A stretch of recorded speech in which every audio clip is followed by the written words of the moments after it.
Hello there, and welcome to this session on flipped instruction by myself, Brian Lalor.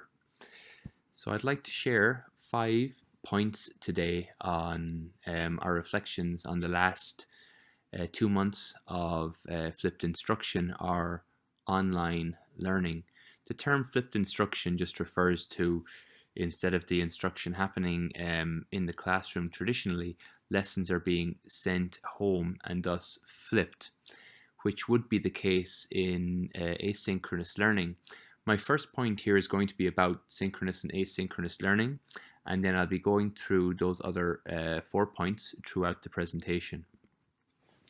So, as you decide on how to deliver your lessons online, you need to consider very carefully the capacity of your school and your staff as to whether you should go for synchronous or asynchronous.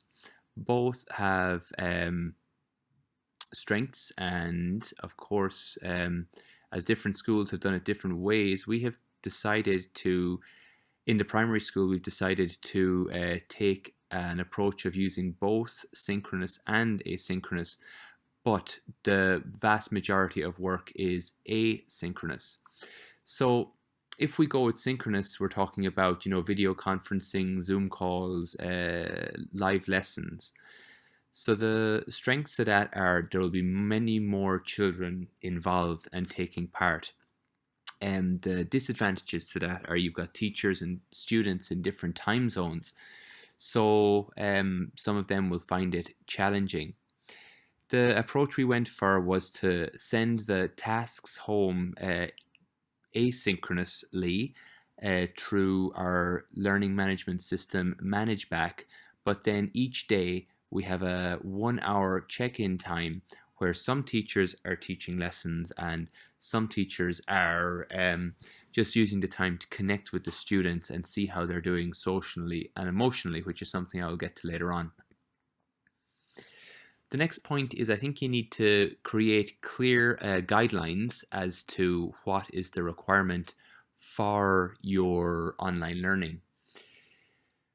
Having a network and reaching out to other schools is very important, and to find what are research-based best practices in this. The next thing would be to survey stakeholders to get teacher input and also get input from parents and students. And I think as this is very new to a lot of us, I think the value of getting feedback is very important. So that's why I say survey, survey, survey, and check in with people, and know your capacity. You will have some teachers who are not strong using technology, so you need to consider how are you going to support them.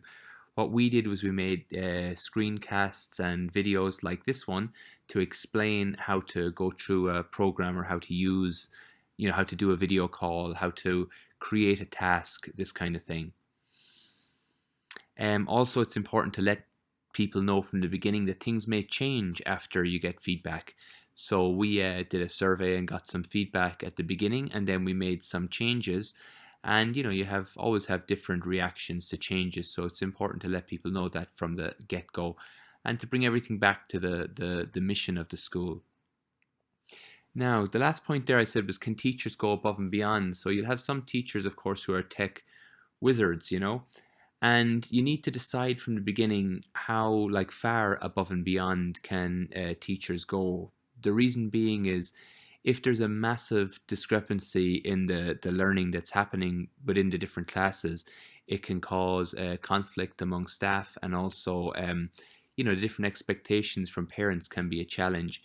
So in our school, we believe in teacher autonomy, so we have allowed teachers to go above and beyond, but we restricted that by the amount of contact time teachers can be delivering lessons face to face.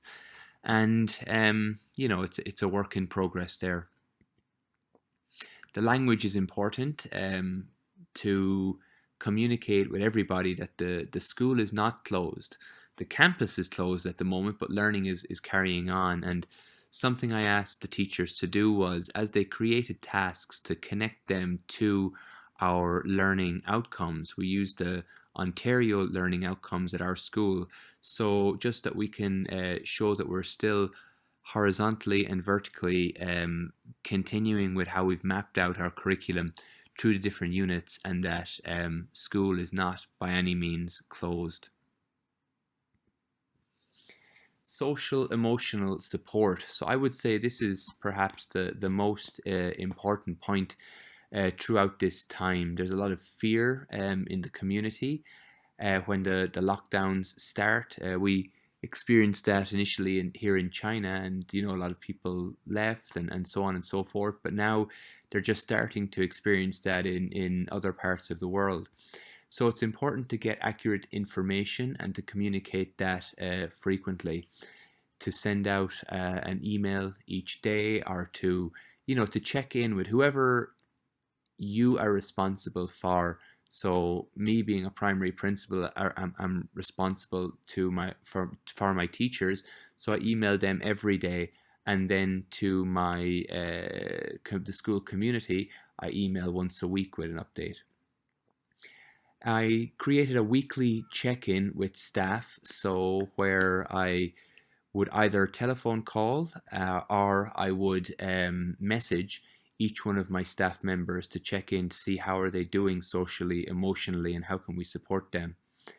Then the teachers, we created a daily check-in time for students, where the students have the option of going online and speaking to their teachers, seeing their face, maybe having a little lesson, but again, more focused on that social aspect, and that they can get in groups and talk to each other. Another thing we did last week was our counselor had a great idea to have a tell your teacher survey, where we send out a survey and asked students just to say something nice to their teacher, and then we sent that to the teacher in an email. It was just a nice pick me up for the teachers. Another thing our PE teachers did was they had a dancing activity where through Zoom anybody could sign up to join this online dance activity. So things like that are very good. And next week we're going to look at implementing a kind of a spirit week, where we will have a dress up every day and share some pictures or some videos of that. So all these things are just to continue to keep morale and to socially connect people. I mentioned already tech support for teachers. Screencasts is a very good idea there, or to have your IT staff available to remotely access teachers' computers to help them wherever they are in the world. Finally, there are just some of the references that I've used in this presentation. Those 3 organizations were very helpful. And then Zoom Screencast-O-Matic is a great program, because you can create lessons and send it through a link which is hosted in their cloud, rather than sending big files, which is a challenge. WeChat has been good for video calls, but you cannot mute the other participants, which is something you can do with Zoom. So Zoom seems to be better there. We've been using ManageBack to send the tasks home. Some teachers are using Seesaw. It's a good way to be giving feedback to students on their work. Raz Kids are learning A to Z. Children can continue working on their reading levels and reading different books and recording the books, sending them to their teachers.